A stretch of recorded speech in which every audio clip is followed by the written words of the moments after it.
안녕하세요, 여러분. 만나서 반갑습니다. 정치와 법 시간입니다. 오늘은 조금 다른 화면이 나와 있어서 여러분 좀 놀라셨을 것 같은데요. 제가 조금 더 생동감 있는 설명을 해드리기 위해서 직접 필기를 하면서 설명을 하는 방식으로 수업을 해보고자 합니다. 자, 지난 시간까지 우리는 수능 특강 1강에 해당하는 내용을 모두 학습하고 문제풀이까지 마쳤습니다. 오늘은 수능 특강 2강에 해당하는 내용입니다. 그리고 교과서는 20쪽부터 29쪽에 해당하는 내용을 학습을 하게 될 것입니다. 수업을 하기 전에 먼저 코로나를 예방하기 위해서 손 소독을 해보도록 하겠습니다. 여러분도 손 잘 씻고 수업에 참여해 주시면 되겠습니다. 오이 향이 참 좋네요. 본격적으로 수업을 시작해 보도록 하겠습니다. 오늘은 헌법의 의의와 기능, 그리고 헌법의 6가지 기본 원리에 대해서 보다 구체적인 학습을 하게 됩니다. 우리가 이미 오리엔테이션 시간에 헌법의 기본적인 의미들에 대해서 선생님의 표현으로 여러분에게 내용을 전달한 바 있는데요. 그것을 교과서적인 표현으로 다시 한번 학습하신다 생각하시면 내용이 더 잘 이해가 되실 것 같습니다. 자, 그렇다면 우리 헌법이 무엇인지부터 알아보도록 하겠습니다. 헌법이란 무엇일까요? 헌법은 한자어인데요. 자, 헌법을 한자로 쓰면 지금 화면에 보이는 한자로 쓸 수 있습니다. 첫 번째 글자는 법, 헌자에 해당하는 한자입니다. 다음 두 번째는 여러분 너무 잘 알고 있듯이 법자에 해당하는 내용입니다. 자, 한자어에서 같은 의미의 한자를 이렇게 붙여 놓으면 무엇 중에 무엇, 영어의 전치사로는 of라고 쓸 수 있는데요. 자, 이것을 풀이해보면 무엇이 되죠? 헌법은 법 중에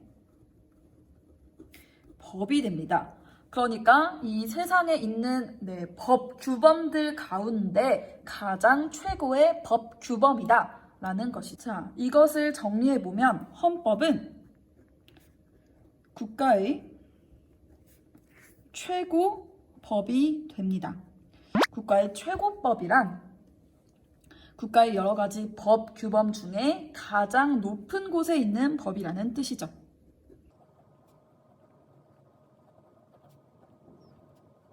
자, 이것을 다른 말로 좀 표현해 볼까요?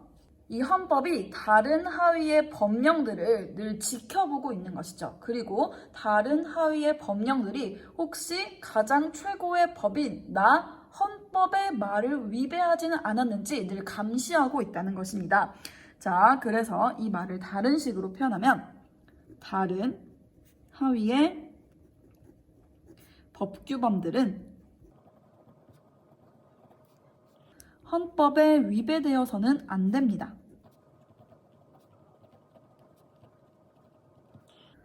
다른 식으로 표현하면 애초에 하위의 법령들을 만들 때부터 무엇을 위반하면 안 된다는 뜻일까요?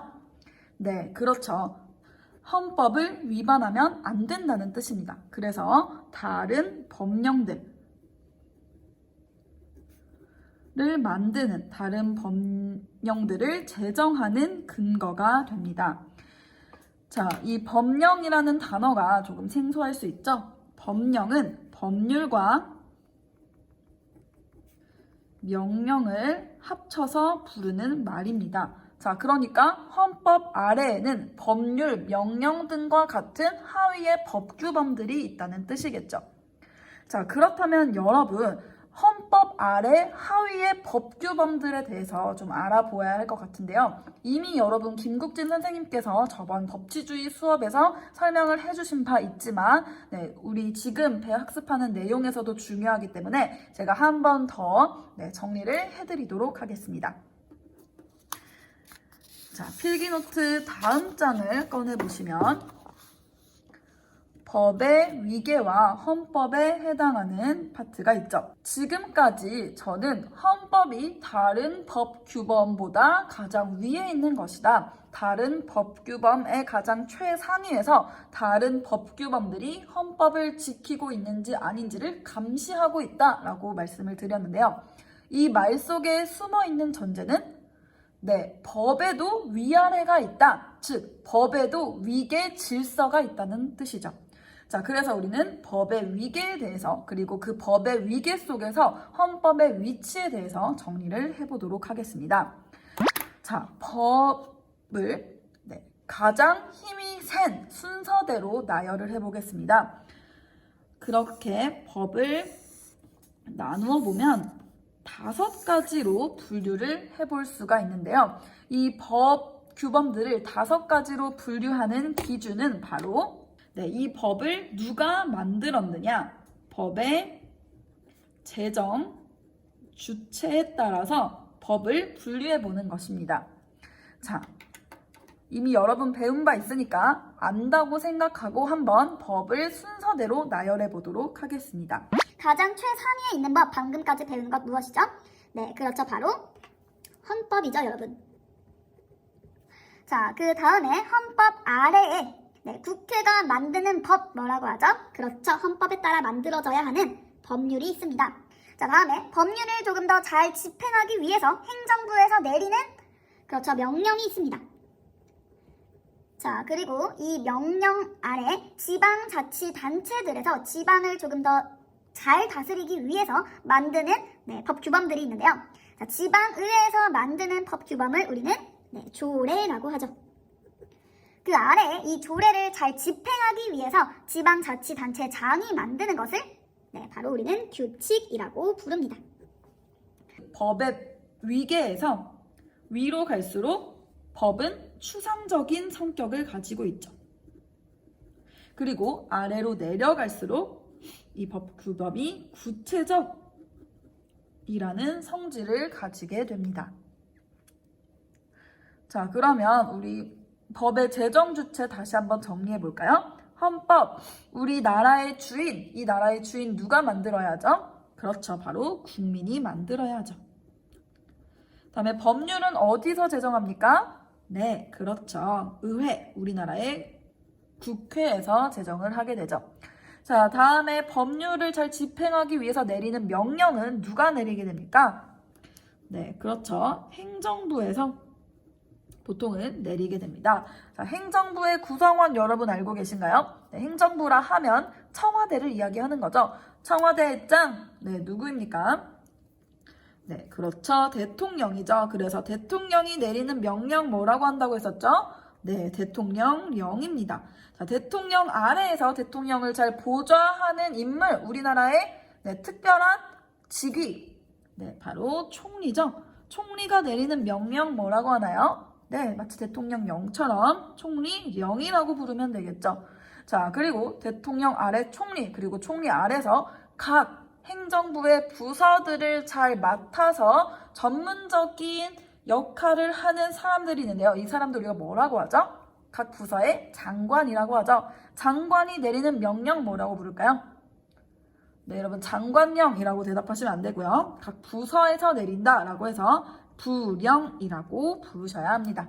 네, 이에 대해서는 우리가 우리나라의 국가기관들 들어가서 또 자세하게 배워보게 될 것입니다.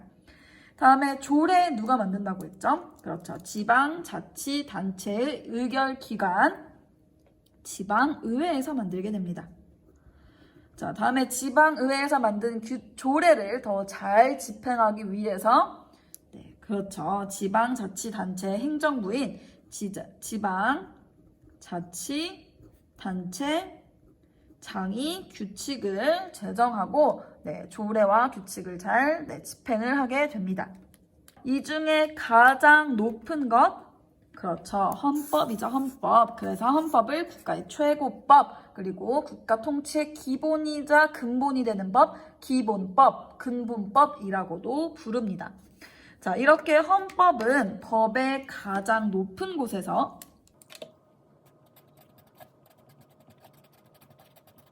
하위의 법령을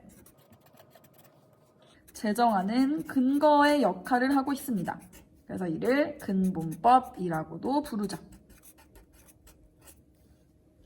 자, 그러면 이렇게 가장 높은 곳에서 하위의 법령의 제정 근거가 되는 헌법은 무엇을 추구해야 할까요? 이미 우리 오리엔테이션에서 이야기를 해본 바 있습니다. 네, 그렇죠. 바로 국민의 기본권을 보장해야 합니다. 자, 국민의 기본권을 잘 보장하기 위해서는 국민이 국가에게 수여한 권력을 남용하지 않도록 이 통치 조직들이나 통치 작용을 잘 규정해 놓아야겠죠. 자, 이렇게 헌법을 통해서 국민의 자유와 권리를 명확히 규정하고 국가 권력이 국민의 자유와 권리를 부당하게 침해하지 않도록 헌법에 따라 국가 권력을 제한하는 통치 원리, 이 헌법에 따라 국가를 운영하는 것, 헌법에 따른 통치를 입헌주의라고 합니다. 헌법에 입각한 통치를 하자라는 뜻이죠. 자, 그렇다면 입헌주의는 간결하게 정리가 됐을 것 같아요. 자, 우리 교과서에 21쪽 보시면 입헌주의에 대한 이야기 나와 있습니다. 네, 이 한 걸음 더 읽기 자료 반드시 읽어보셔야 하고요. 자, 우린 이제 헌법의 기능으로 넘어가 보도록 하겠습니다. 지금부터 헌법의 5가지 기능에 대해서 학습을 해보도록 하겠습니다. 자, 첫 번째, 헌법은 국가와 국민의 계약서라고 얘기했었죠. 자, 이렇게 국가와 국민의 계약을 통해서 국가가 처음 만들어지게 되죠. 자, 헌법은 국가 창설의 토대가 됩니다. 그래서 우리 대한민국이 처음 만들어질 때도 바로 재헌국회를 설립하고 재헌국회에서 재헌헌법을 먼저 만들고 그 다음에 대한민국 수립 발표를 하게 된 거죠. 자, 이렇게 헌법은 국가를 만드는 국가의 기본 토대가 되는 것입니다. 두 번째, 헌법은 국가와 국민의 계약서라고 했죠. 자, 이 계약을 통해서 국민은 국가에게 무엇을 주었나요?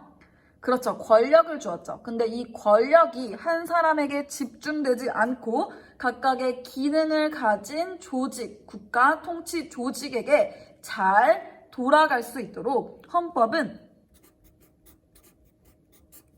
권력을 조직에게 부여하는 기능을 하게 됩니다. 자, 그래서 각각의 국가 조직들은 헌법이 부여한 기능만을 또는 헌법이 부여한 권력만을 행사할 수 있게 하고요. 이것을 우리가 바로 권력 분립의 원리라고도 부르는 것이죠. 다음에 마찬가지로 방금 말씀드린 것과 같이 각 국가 조직은 자신이 부여받은 권력만 행사할 수 있습니다. 그렇기 때문에 권력이 집중되는 것을 막고 권력의 남용을 제한하는 권력 제한 기능도 하게 되죠. 자, 다음으로 헌법은 정치적인 역할도 하게 되는데요. 국가 내의 사람들이 이해관계를 가지고 다툴 때 이것을 잘 해결하는 것이 바로 정치라고 말씀드렸죠. 자, 이렇게 이해관계를 조정하고 갈등을 해결할 때 그 갈등을 해결하는 기준이 필요하겠죠. 그 기준이 바로 헌법이 됩니다. 자, 그래서 헌법은 국민적 합의를 도출하는 기능을 하게 되는데요. 자, 이렇게 국민적인 합의를 도출하는 방법으로 우리 헌법상에 국민투표와 같은 것이 있습니다. 자, 다음 마지막으로 방금 말씀드린 바와 같이 우리가 여러 가지 정치적인 사안에 대해서 헷갈리는 부분들이 있을 때 가장 먼저 무엇을 펴봐야 할까요? 바로 헌법에 나온 원리에 따라 정치가 이루어질 수 있도록 해야 하는데요. 이런 것들 우리가 정치 생활을 주도한다고 합니다. 자, 그래서 여러분, 제가 헌법, 우리 정치화법을 배우고 헌법을 깊이 있게 이해하면 뉴스가 들린다고 했죠. 네, 보통 뉴스는 정치적인 사건을 우리에게 보도하고 있죠. 자, 그래서 헌법을 정확하게 이해하면 어떤 사안에 대해서 여러분의 생각, 헌법에 따른 여러분의 생각도 갖게 될 수 있는 것입니다. 자, 그래서 이렇게 우리 주권자로서 헌법을 제대로 이해하고 알고 있는 것이 참 중요하다라는 이야기 계속해서 강조드리고 있고요.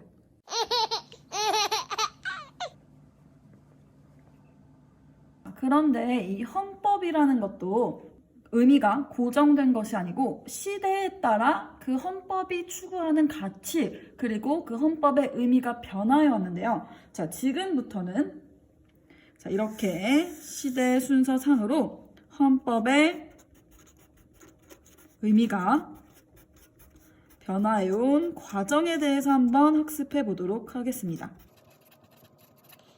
자, 이 헌법이라는 것은 국가의 등장과 함께 시작된 법입니다.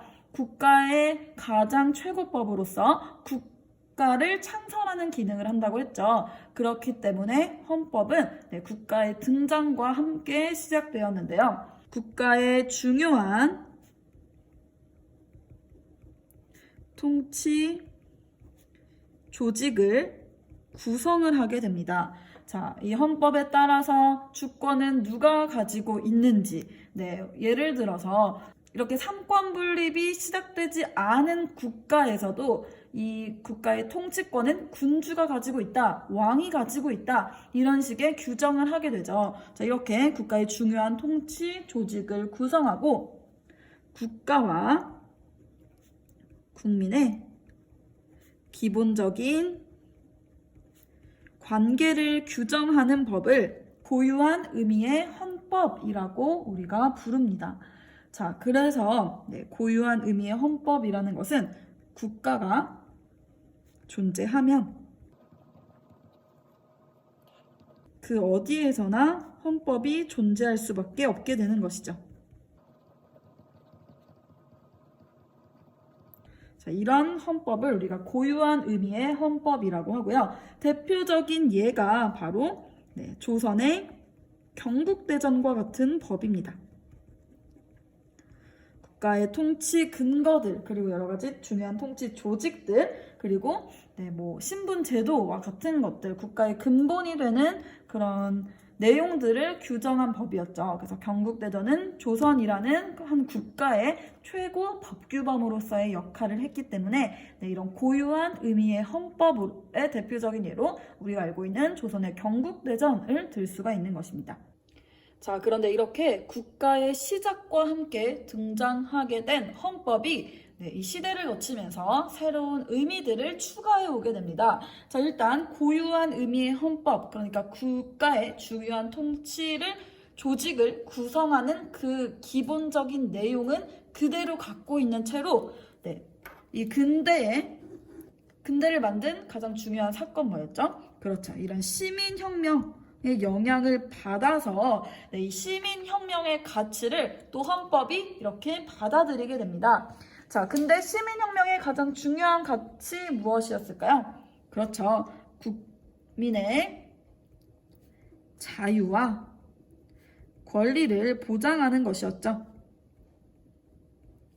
자, 뿐만 아니라 이런 국민의 자유와 권리를 보장하기 위해서 권력 분립을 규정하는 것을 권력 분립을 규정하기도 하고요. 자, 궁극적으로 권력 분립은 국민의 자유와 권리를 보장하기 위한 것이죠. 자, 이렇게 근대 정신을 또 헌법이 수용하게 됩니다. 그렇다고 해서 고유한 헌법의 의미를 잃어버린 것이 아니라 근대의 이런 사상을 또 추가적으로 갖게 된 것이다. 그래서 위칸에는 여러분 중요합니다. 이 부분. 고유한 의미의 헌법을 바탕으로 하되 이런 근대적인 정신을 추가하게 된 것이다. 꼭 알아두시고요. 자, 이런 근대 입헌주의 헌법의 대표적인 예시로서 프랑스의 시민혁명 당시 이렇게 발표되게 된 프랑스 인권선언 제 16조에 나오는 내용이 있습니다. 그 16조의 내용을 제가 읽어드리면 권력의 보장이 확보되지 않고 권력 분립이 규정되어 있지 않은 사회는 헌법을 가진 것이라고 할 수 없다라는 이런 조항이 나오게 되는데요. 이때 나오는 이 조항이 나오는 헌법이라는 것이 바로 국민의 권리를 보장하고 권력 분립을 규정한 내용을 추가해야 한다라는 그 근대의 정신을 담고 있다고 볼 수 있는 것이죠. 자, 그리고 이제 현대로 와서는 당연히 이런 근대 입헌주의를 바탕으로 이런 국민의 자유와 권리, 평등과 같은 가치를 헌법이 보장하되 좀 더 실질적인 평등을 보장하기 위한 원리로서 인간다운 생활을 보장하는 원리를 추가적으로 갖추게 됩니다. 자, 이런 현대 복지국가 헌법이 등장하게 된 계기는 바로 대표적으로 대공황 그리고 이를 극복하기 위한 국가의 노력이라고 볼 수가 있겠죠. 자, 이런 인간다운 생활을 보장받을 수 있는 국민의 권리 뭐라고 하죠? 그렇죠. 사회권이라고 하죠. 그래서 이제 헌법에 따라 사회권이 보장되는 현대 사회가 도래하게 된 것이고요. 그리고 또 근대의 절대적인 평등을 추구한 것과는 달리 현대에는 이런 실질적인 상대적인 평등까지 추구하게 된다고 평등의 의미가 확대되었다라고 볼 수 있겠습니다. 자, 대표적인 현대 복지국가 헌법으로서 가장 최초로 등장한 현대 복지국가 헌법인 독일의 바이마르 헌법이 있고요. 1919년에 독일 바이마르 공화국에서 최초로 제정되게 되었습니다. 자, 그리고 또 마찬가지로 대한민국의 헌법, 우리 이따가도 알아볼 테지만 대한민국의 헌법도 고유한 의미의 헌법, 그리고 근대 입헌주의의 자유와 권리 보장의 정신을 담고 있을 뿐만 아니라 국민의 사회권까지 보장하고 있다는 거 알 수가 있을 것입니다. 이런 대한민국의 헌법도 현대 복지국가 헌법의 대표적인 예시가 된다라고 볼 수 있겠습니다.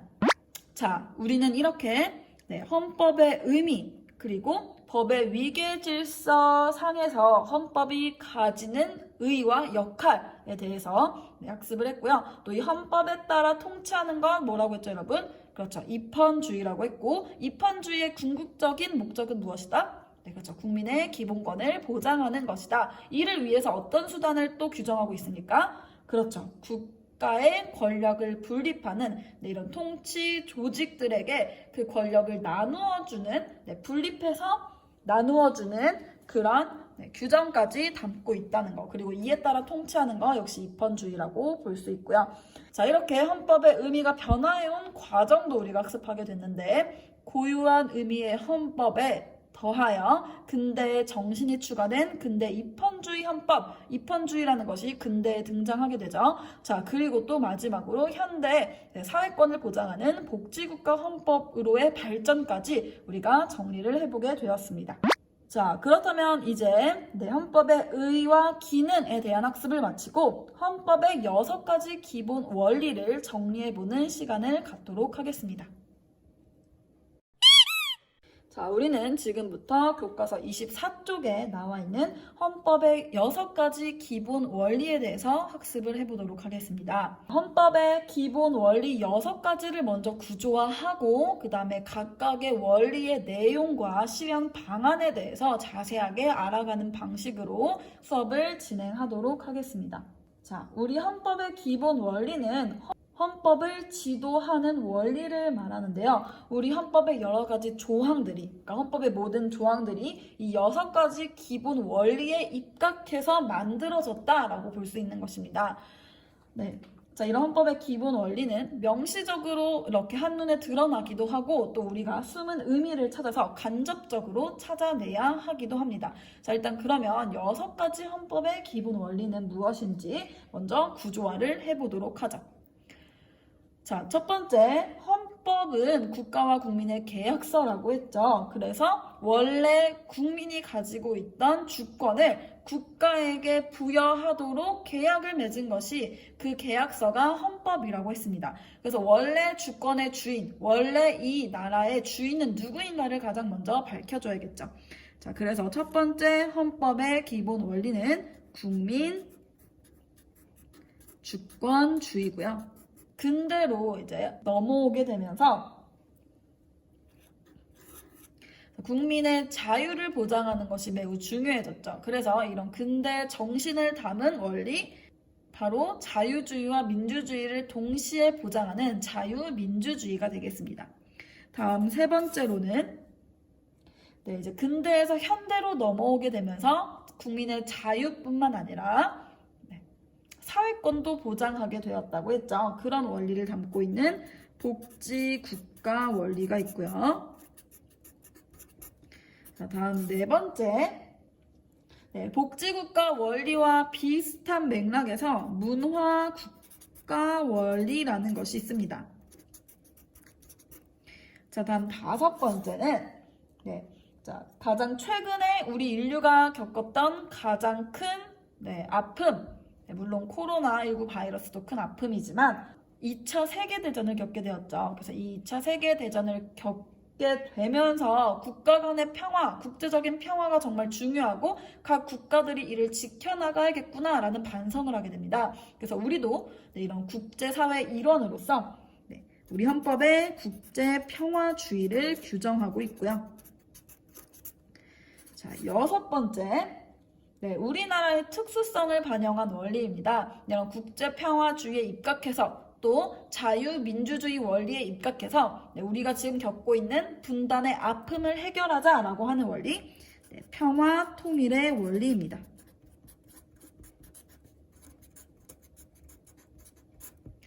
자, 우리 헌법의 6가지 가장 근본이 되는 지도 이념인데요. 자, 그러면 바로 오른쪽에는 헌법의 전문, 그러니까 헌법의 전체 문장이 아니라 헌법의 앞에 헌법을 소개하는 글이 나와 있습니다. 자, 이 글을 한번 헌법의 전문을 읽어보시고 이 6가지 원리가 어디에 등장하는지 한번 찾아보는 시간을 가져보도록 하겠습니다. 자, 읽어보도록 하죠. 유구한 역사와 전통에 빛나는 우리 대한국민은 이렇게 유구한 역사와 전통을 잘 닦아 나가야겠죠. 첫 번째 문장부터 나옵니다.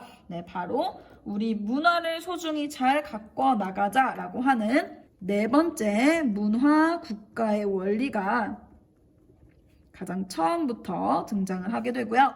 그 다음에 3.1운동으로 건립된 대한민국 임시정부의 법통과 불의에 항거한 4.19 민주 이념을 계승하고 이 부분 지금 중요한 건 아니지만 여러분이 꼭 아셔야 되는 거기 때문에 잠시 하고 넘어가도록 하겠습니다.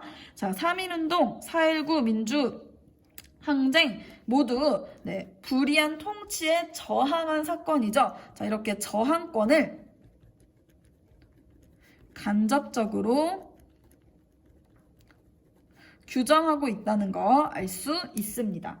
자, 다음으로 넘어가겠습니다. 조국의 민주개혁과 평화적 통일의 사명에 입각하여 평화적 통일을 해야 한다는 중요한 임무가 있다. 우리에게는 바로 6번째 원리, 평화 통일의 원리겠죠. 이렇게 숨어있는 헌법의 기본 원리 찾는 거 참 재밌지 않으신가요? 자, 다음 넘어가겠습니다. 정의, 인도와 동포애로서 민족의 단결을 공고히 하고 이 앞에 있는 평화적 통일의 사명에 입각하여를 부가해서 설명하는 이야기 때문에 마찬가지로 평화 통일의 원리라고 볼 수가 있고요. 그 다음에 모든 사회적 폐습과 불의를 타파하며 이 부분을 저항권으로 해석하는 그런 교수님들도 계십니다. 다음으로 자율과 조화를 바탕으로 자유민주적 기본 질서를 더욱 확고히 하여 밑줄 칠까요? 자유민주적 기본 질서를 더욱 확고히 하자. 무슨? 그렇죠. 바로 나오죠. 두 번째 원리인 자유민주주의입니다. 자, 다음 정치, 경제, 사회, 문화의 모든 영역에서 각 사람의 기회를 균등하게 하고 기회를 균등하게 주는 거 바로 절대적인 평등이죠. 절대적 평등은 어느 시대에 강조되었습니까? 그렇죠. 근대죠. 자, 그럼 근대 하면 바로 자유민주주의죠.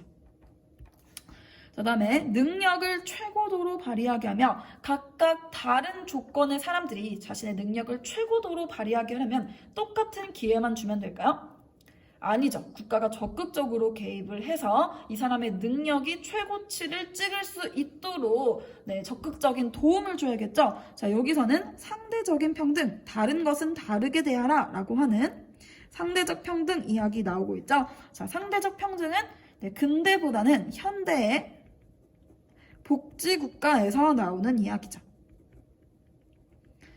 그래서 이 각인의 기회를 균등히 하고 능력을 최고도로 발휘하게 하며 이 부분에서는 절대적인 평등, 상대적인 평등 동시에 나오고 있고 자, 근데 자유민주주의와 현대 복지국가의 원리 이렇게 나오고 있다는 걸 알 수 있고요.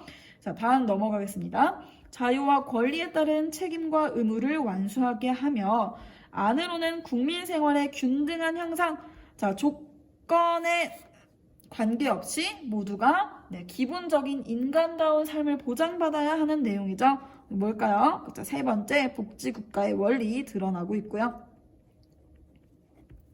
밖으로는 항구적인 세계 평화와 인류 공헌에 이바지한다. 항구적인 세계 평화에 이바지한다. 다섯 번째, 국제 평화주의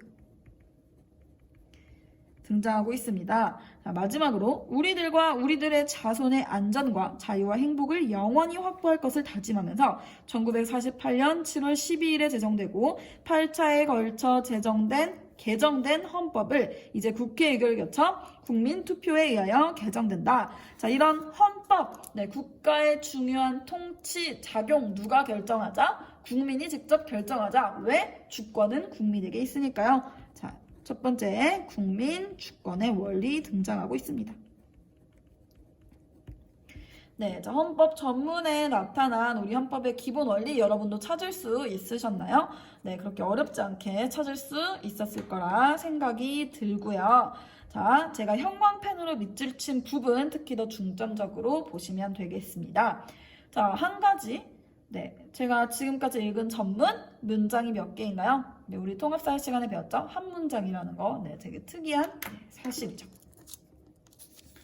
자, 그러면 이제부터는 우리 헌법의 기본 원리를 각각 파헤쳐 보도록 하겠습니다. 자, 제가 올려놓은 필기노트 있는데요. 우리 순서 잘 확인하고 수업을 들어주셔야 됩니다. 자, 이렇게 헌법 조항에 따른 헌법의 기본 원리 함께 찾아보려고 하는데요. 순서 잘 확인하고 필기 잘 해주셔야 합니다.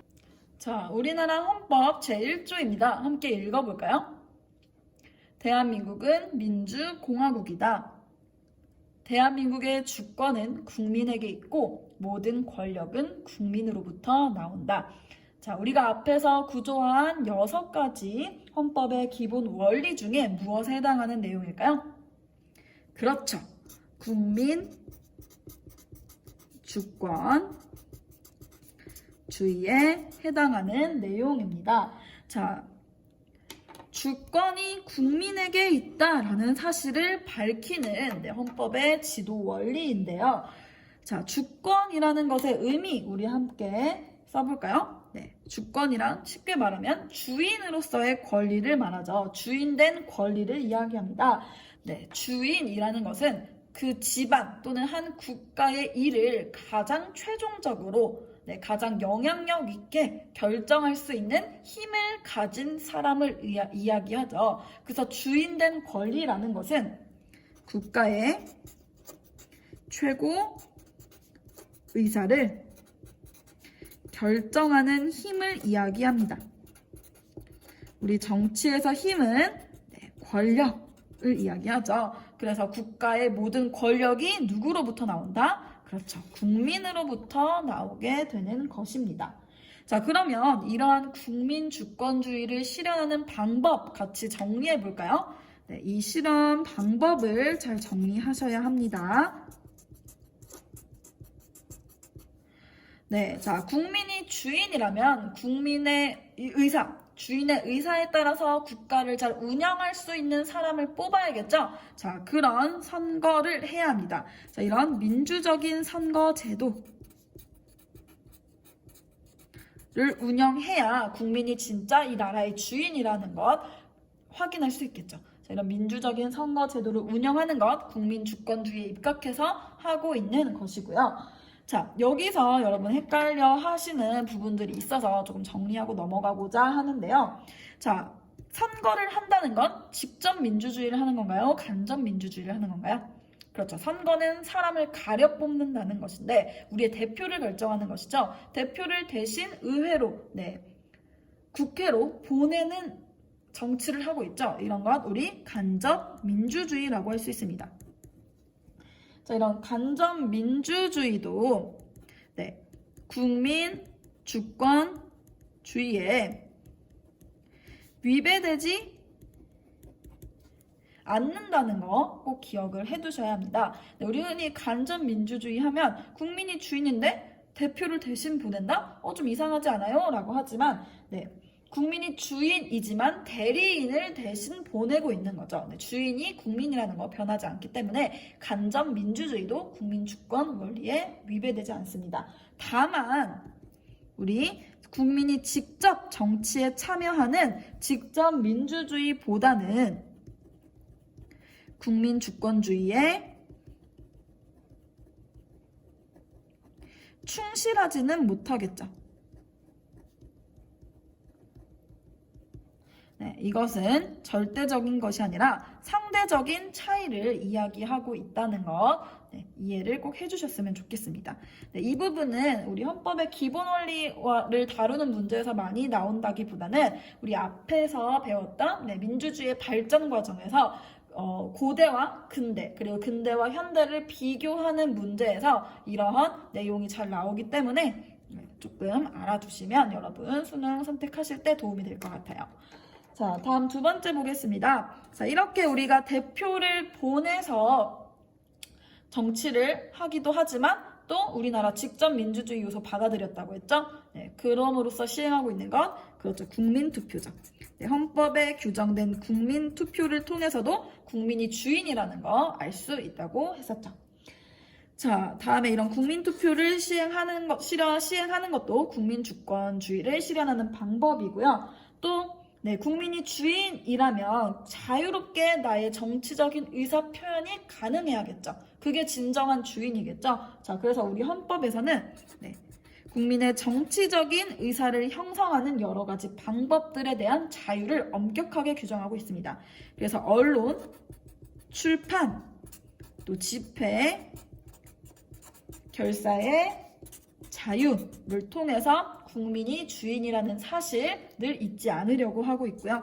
자, 네 번째, 자, 국민이 주인이지만 이 국민들이 많기 때문에 다양한 생각을 가지고 있을 수 있습니다. 이 다양한 생각을 가진 사람들이 모여서 이 정치적인 의사 결정에 영향력을 행사하고자 만든 모임, 바로 정당인데요.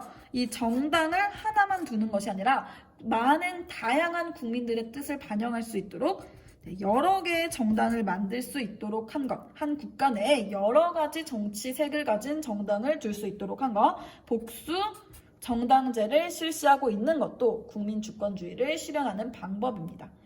자, 이렇게 보시면 밑에 3번과 4번 공통점을 보시겠습니다. 자, 이렇게 언론, 출판, 집회, 결사의 자유, 그리고 여러 가지 정치색을 가진 정당을 허용하고 있는 것.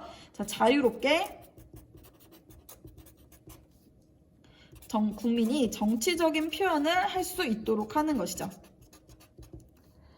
자, 이런 자유로운 정치적인 표현은 첫 번째는 바로 자유주의 그 자체라고도 볼 수 있습니다. 국민의 자유를 중시하는 원리인 자유주의 그 자체라고도 볼 수 있지만 이를 통해서 국민 주권을 실현하는 방법이 되기도 하죠. 자, 이 부분을 빨간색으로 굳이 말씀을 드리는 이유는 이 부분이 수능에서 여러분이 가장 헷갈려하는 부분인데요. 자, 이 국민 주권주의와 자유민주주의가 비슷하기 때문에 많은 학생들이 헷갈려합니다. 그리고 그걸 잘 평건이 알고 이것을 비교하는 문제를 많이 내는데요. 자, 실현 방법은 같지만 다른 원리를 실현할 수 있다는 거 알아두시면 좋겠습니다. 자, 이 부분은 지금 좀 이해가 안 가실 수 있는데 나중에 우리 기출문제 풀어보면서 또는 수능 특강 문제 풀어보면서 제가 더 정확하게 설명을 해드리도록 하겠습니다.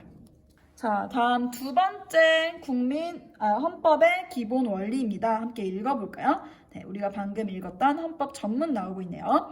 자율과 조화를 바탕으로 자유민주적 기본 질서를 더욱 확고히 하여 헌법 제8조 제2항입니다. 정당은 그 목적, 조직과 활동이 민주적이어야 하며 바로 헌법 전문에 나오고 있죠. 자유민주적 기본 질서. 두 번째 헌법의 기본 원리는 자유민주주의입니다. 자유민주주의란 자유주의와 민주주의의 합인데요. 자, 자유주의는 바로 개인의 자유와 권리를 존중하는 사상을 이야기하고, 민주주의는 통치를 할 때 국민의 뜻에 따라, 왜요? 국민이 주인이기 때문에 국민이 주인인 원리, 국민적 합의에 근거해서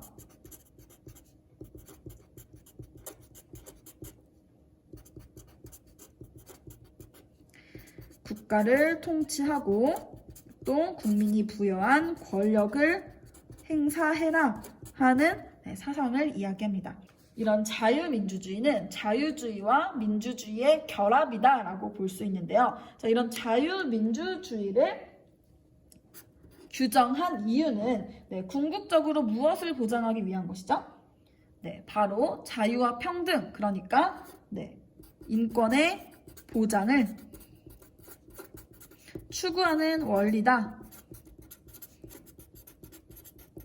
라고 보시면 되겠습니다. 자, 근대의 사상과 연결하시면 더 쉽게 이해할 수 있고요. 근대 시민혁명과 연결해서 자유민주주의 알아두시고요. 자, 그렇다면 이런 자유민주주의를 실현하는 방법 무엇일까요?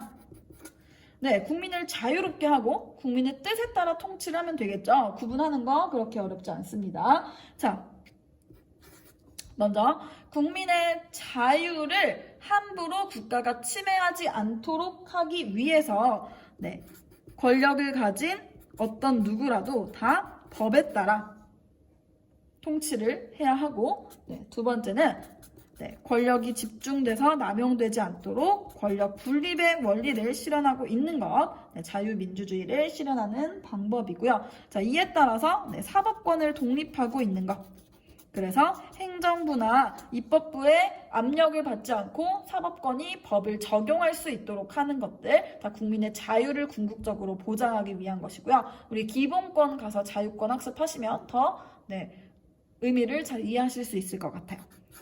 자, 두 번째는 국민의 뜻에 따라 통치하는 것, 국민의 대표를 국회에 보내고 의회에 보내고 이에 따라 통치하게 하는 것, 민주주의를 실현하기 위해 의회 제도를 실시하고 있다는 것 알 수 있고요.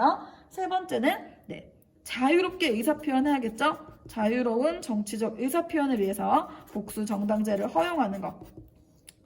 앞에서 제가 국민 주권주의 하면서 국민 주권주의의 실현 수단으로 똑같이 복수 정당제 나오고 있죠. 자, 그래서 이렇게 국민의 자유를 보장하는 그런 제도들, 첫 번째로는 자유주의 그 자체이기도 하지만 이에 따라서 국민이 주권을 가진 주권자라는 것을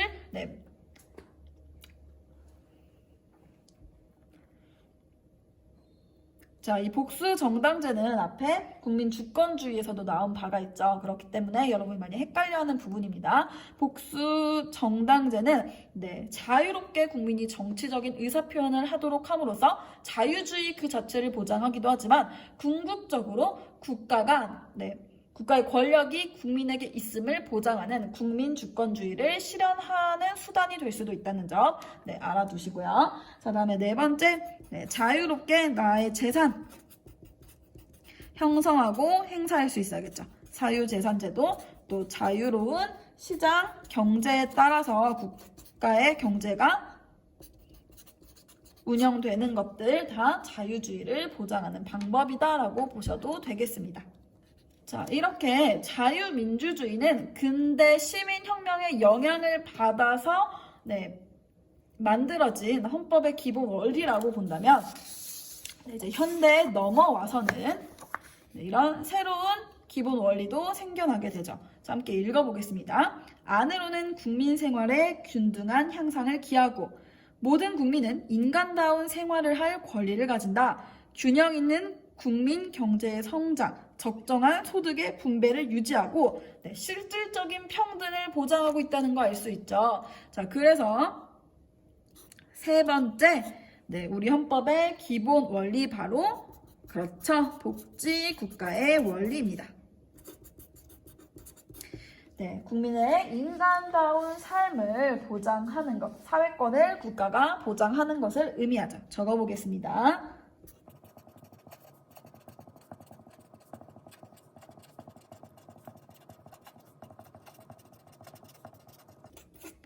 자, 이런 복지 국가의 원리를 실현하는 방법, 여러분 너무 잘 알고 있죠? 우리 같이 한번 정리해 볼까요? 자, 복지 국가 원리, 즉 사회권을 실현하는 방법, 무엇을 운영하면 될까요? 네, 좋아요. 사회보장제도, 사회복지제도 운영하면 되죠. 자, 이런 사회보장제도, 복지제도를 운영하기 위해 만든 법, 이런 법 이름도 우리 사회권과는 어차피 배울 거지만 지금 좀 알아두시면 좋을 것 같아요. 바로 사회보장 기본법이라는 것이 우리나라에 있고요. 여러분 헌법 검색하셨듯이 국가법령정보센터 들어가셔서 한번 검색해 보시는 거 추천드립니다. 그리고 또 다른 사회보장제도로서 우리 건강보험, 우리나라가 가장 자랑스러워하는 사회복지제도라고 보셔도 될 것 같은데요. 이런 국민 건강보험법 또 있다는 거 알아두시면 좋을 것 같아요. 한번 검색해 보시면 내용이 굉장히 길긴 하지만 재미있으실 것 같아요. 저만 재밌군요. 자, 다음에 두 번째, 국민의 적정한 소득 분배를 유지하기 위해서 사회적인 약자의 임금, 사회적인 약자의 소득을 적정 수준으로 보장해 주어야겠죠. 그래서 우리가 하고 있는 거 바로 최저임금제. 임금의 최저 하한선을 두고 이 이하로 임금을 주지 못하게 하는 것. 자, 이런 최저임금제를 규정한 법도 있는데요. 우리 이거 다 배웠던 것 같은데, 그쵸? 최저임금법. 또 한번 검색해 보시면 좋을 것 같아요. 우리 다 통합사 시간에 인권, 노동 관련해서 다 배우지 않았나요? 자, 뿐만 아니라 근로기준법에 따라서 사회적 약자인 여성 그리고 연소자의 근로를 특별히 보호합니다. 그래서 여성에게 출산휴가, 육아휴직 제도 보장하는 것들, 그리고 밤늦게 근로시키면 안 되는 것도 우리 다 배우셨죠? 그리고 연소자, 청소년의 근로를 위해서 여러 가지 규정을 두고 있는 것들 다 이런 복지국가 원리를 실현하는 방법이었다는 거 이렇게 새롭게 보이셨으면 좋겠습니다. 자, 복지국가 원리는 여러분 너무 쉽게 이해하시니까 넘어가도록 할게요. 자, 이 복지국가 원리랑 비슷해서 두 개가 자주 비교돼서 시험에 나오는 원리가 있습니다. 바로 다음 네 번째입니다. 자, 네 번째 보시면 같이 먼저 관련된 헌법 전문가 조항 읽어볼게요. 유구한 역사와 전통에 빛나는 우리 대한국민, 이런 역사와 전통, 이런 문화에서 지켜나가는 것 중요하다. 두 번째, 국가는 전통문화의 계승 발전과 민족문화의 창달에 노력하여야 한다.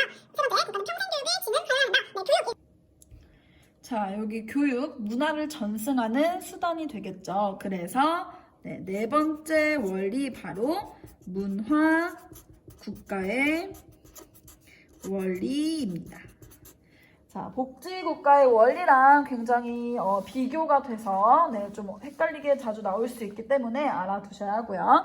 자, 이 문화와 국가의 관계를 규정한 원리라고 볼 수 있습니다. 자, 문화국가 원리는 두 가지 상반되는 내용을 동시에 담고 있는데요. 첫 번째, 이런 문화가 융성하기 위해서, 다양한 문화가 있기 위해서 국가가 간섭하면 될까요? 안 될까요? 그쵸? 안 되죠. 그래서 국가로부터 문화의 자유를 보장하는 원리이기도 하지만 반면에 가만히 내버려 두면 인기가 없는 문화들은 사라져 버리죠. 예를 들면 우리가 지금은 잘 이해하지 못하는 전통 문화.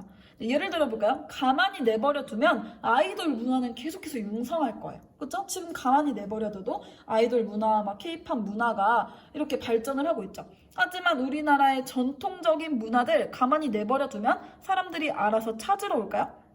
그렇지 않죠. 그래서 국가가 이런 전통 문화들, 이런 소외된 문화들도 잘 보장하고, 잘 보호하고, 잘 계승시켜 나가야겠죠. 그래서 국가로부터의 간섭을 배제하는 원리이기도 하지만 국가가 문화를 보호하고 또 여러 가지 금전적, 제도적인 지원을 해주는 원리를 동시에 의미하기도 합니다. 자, 그래서 이 두 가지를 실현하는 방법들 파란색으로 써볼게요. 자, 문화의 자유를 보장하는 거, 종교의 자유, 학문의 자유, 예술의 자유를 보장하도록 하는 규정들, 바로 문화국가의 원리를 실현하는 방법이고요. 자, 다음에 국가가 문화를 보호하고 지원하는 방법은 첫 번째, 평생 교육을 진흥하는 것들. 평생 사람들이 문화를 가까이 할 수 있도록 평생 학습을 지원하는 원리라고 보시면 되고요. 자, 두 번째는 가난한 사람들이라도 이런 문화를 향유할 수 있도록 국가가 무상 교육을 실시하는 것들, 차별 없이 문화를 전수받을 수 있도록 하는 것이라고 보시면 되겠습니다. 자, 특히 이 무상 교육은요, 복지국가 원리에도 해당을 하고, 그리고 또 문화국가 원리에도 동시에 해당되기 때문에 이게 자주 출제되는 내용이고요. 자, 이 복지국가 원리와 문화국가 원리의 실현 방법이 비슷하기 때문에 자주 엮어서 출제가 됩니다. 그래서 제가 교과서와 다르게 임의적으로 순서를 바꿔서 문화국가의 원리를 먼저 학습을 해보았고요. 자, 이제 마지막 두 가지 또 묶어서 함께 학습해 보도록 하겠습니다. 자, 여러분 이제 두 가지 원리만 남았습니다. 조금 더 힘내서 두 가지 원리 정리하고 마무리하도록 하겠습니다. 자, 헌법 전문가 조항 한번 읽어보실까요? 어떤 원리인지 맞춰보세요. 박근혜는 항구적인 세계평화와 인류 공영에 이바지함으로써 대한민국은 국제평화에 유지에 노력하고 침략적 존재를 부인한다. 헌법에 의하여 체계화 공포된 조약과 일반적으로 승인된 국제법규는 국내법과 같은 유래를 가진다. 외국인은 국제법과 조약이 정하는 바에 의하여 그 지위가 보장된다. 바로 아실 수 있으시죠? 다섯 번째 원리 무엇인가요? 그렇죠. 국제평화에 이바지하고자 하는 국제평화주의입니다. 자, 의미 한번 간단하게 적어볼까요? 평화적인 국제 질서를 우리가 존중하고 우리 세계 평화와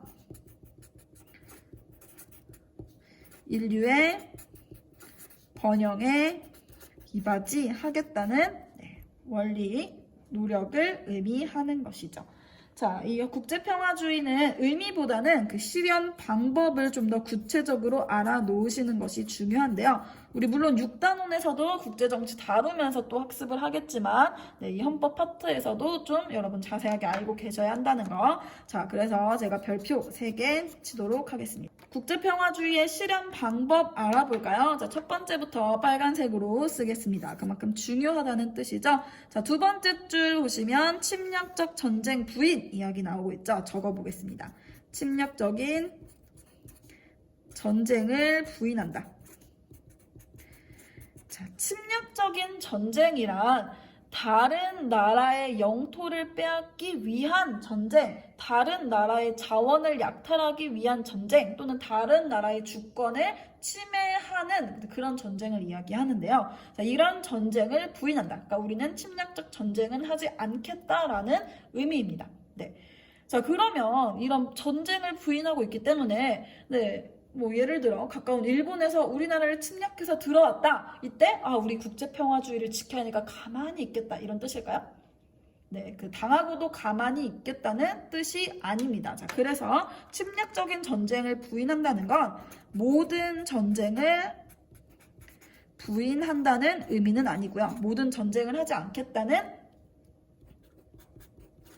의미는 아니고 방어적인 전쟁, 그러니까 다른 나라의 침략으로부터 우리나라를 방어하는 전쟁은 허용을 하는 원리입니다. 그렇지만 부당하게 다른 나라 침해하지 않겠다. 자, 우리 지난 시간에 지지난 시간이죠. 이 사회계약설 하면서 제가 B와 E가 불렀던 노래 들려드렸는데 거기 안에 가사를 보시면 우리나라가 침략적 전쟁 부인하고 국제평화주의를 지켜나가고 있다는 헌법 원리가 반영된 가사 찾아보실 수 있을 건데요. 자, 이렇게 우리나라는 국제평화를 위해서 침략적 전쟁을 부인하고 있고요. 자, 다음에 두 번째 보도록 하겠습니다. 두 번째는 우리가 국제법을 존중한다라는 의미를 담고 있는데요. 자, 여기 헌법 제6조 제1항의 내용입니다. 자, 그대로 한번 적어보도록 하겠습니다. 자, 법에 따라 체결되고 공포된 조약은 국가끼리의 약속입니다. 자, 이렇게 우리나라의 법에 따라서 체결되고 공포된 조약과 그리고 일반적으로 승인된 국제법규회 같은 경우에는 국내법과 같은 효력을 갖게 된다라는 것을 우리가 이제 규정을 하고 있는데요. 그만큼 우리나라의 법만 이렇게 주장하겠다는 것이 아니라 국제법, 국제적인 평화, 질서를 위한 법들을 우리가 잘 받아들이고 지켜나가겠다. 국내법만큼 소중히 잘 지켜나가겠다라는 선언이라고 보시면 될 것 같습니다. 이 부분은 이 정도만 알아두시고 우리 6단원 가서 2학기에 더 자세하게 알아보도록 할게요. 자, 다음에 마지막입니다. 자, 우리나라는 외국인의 지위를 보장하고 있는데요. 당연히 다른 나라와 잘 지내기 위해서는 외국인들을 소중하게 대해줘야겠죠. 우리나라 국민이 외국에 가서 소중히 대해지길 바라는 만큼 우리도 외국인을 소중하게 그들의 인권을 잘 보장해줘야 됩니다. 그런데 그냥 다른 나라는 우리나라 국민을 존중하지 않는데 우리만 외국인을 존중하면 이거는 공정하지 않죠. 그래서 우리는 상호주의에 따라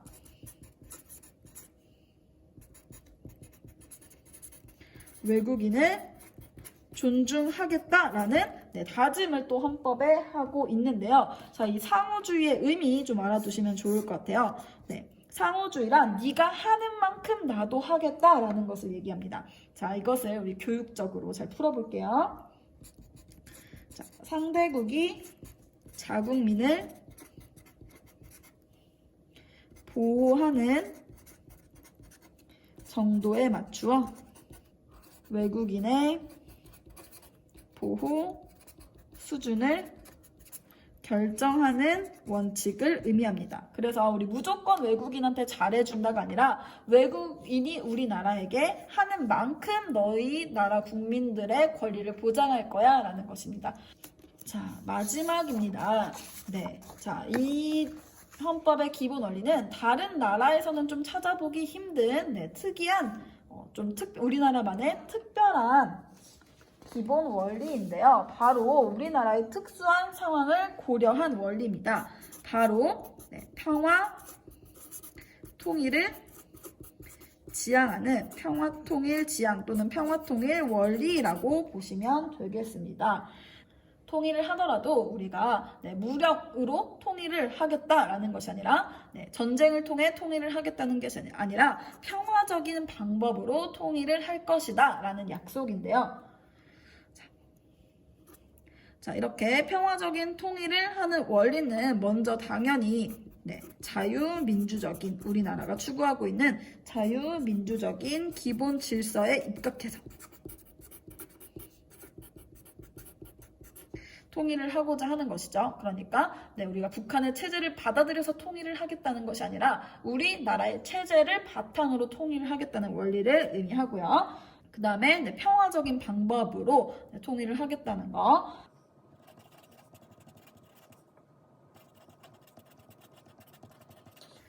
실현 방법으로는 네, 뭐 대통령의 평화적인 통일을 위한 의무를 규정하고 있다는 거. 그래서 대통령이 평화 통일을 위해 노력하는 것, 당연히 대통령의 의무를 수행하는 과정이라는 것. 이런 평화 통일을 하지 않고 북한과 계속 적대적인 관계를 유지하는 것, 대통령의 의무를 저버리는 것일 수 있다는 거 알아두시고요. 자, 또 대통령의 이런 의무사항을 잘 수행하도록 돕기 위해서 자문기관을 하나 만들어 놓고 있습니다. 헌법에 따른 자문기관인 민주평화통일자문회의 같은 것들이 있고요. 다음에 세 번째는 북한에 대한 인도적인 지원 같은 것들, 예를 들면 뭐 쌀을 지원한다던가 이렇게 소를 지원한다던가 뭐 이런 인도적인 지원들 다 평화 통일을 위한 방법이다 라고 보시면 되겠습니다. 자, 그래서 이 국제평화주의와 평화통일 원리도 또 간혹 비교해서 잘 나오기 때문에 여러분 잘 알아두시면 좋을 것 같아요.